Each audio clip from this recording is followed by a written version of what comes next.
కళ్ళ ఎదురుగా పార్టీల కార్యకర్తలు తలకాయలు పగల కొట్టుకున్నారు, లేదా అవతల వాళ్ళ తలకాయలు పగలగొడుతున్నారు.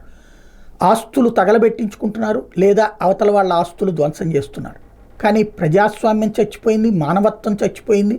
ఎవరికి వాళ్ళు సినిమాల్లో కనుక హీరో అవతల వాళ్ళని కొడతంటే కసిగా చూస్తూ తామే హీరోలమని ఫీల్ అయినట్టు ఇందులో ఏ పార్టీకి వాళ్ళు ఆ పార్టీకి అనుగుణంగా ఫీల్ అవుతున్నారు. కానీ తన్నులు తింటున్న ప్లేస్లో మనమున్నాం, ప్రజలున్నాం అన్నటువంటిది మర్చిపోతున్నారు.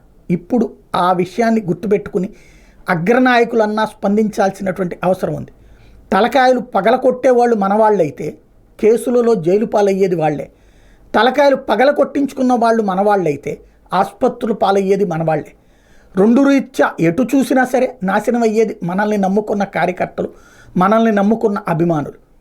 వాళ్ళకి అత్యుత్సాహము లేకపోతే చిన్నపాటి వాటితో ఇగోస్కి ఫీల్ అయ్యేటటువంటి తత్వం, లేదా మన ఉపన్యాసాల ద్వారా రెచ్చగొట్టిన తత్వం, వీటన్నిటి కారణంగా రెచ్చిపోతున్నారు. తాడిపత్రి నుంచి పల్నాడు దాకా జరుగుతున్నటువంటి పరిణామాల వెనకాల ఉన్నటువంటిది అదే. ఒక్కసారి అటు చంద్రబాబు ఇటు జగన్మోహన్ రెడ్డి ఇద్దరూ పిలుపునివ్వాల్సినటువంటి అవసరం ఉంది.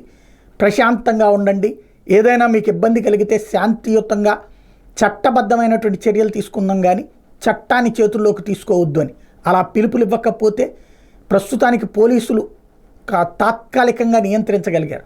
కానీ రేపు పొద్దున మళ్ళీ 4వ తారీఖు తర్వాతన లేదా 1వ తారీఖున ఎగ్జిట్ పోల్స్ వచ్చాక భావోద్వేగాలు రగిలి విధ్వంసకాండ జరిగే ప్రమాదం అయితే కనబడుతోంది.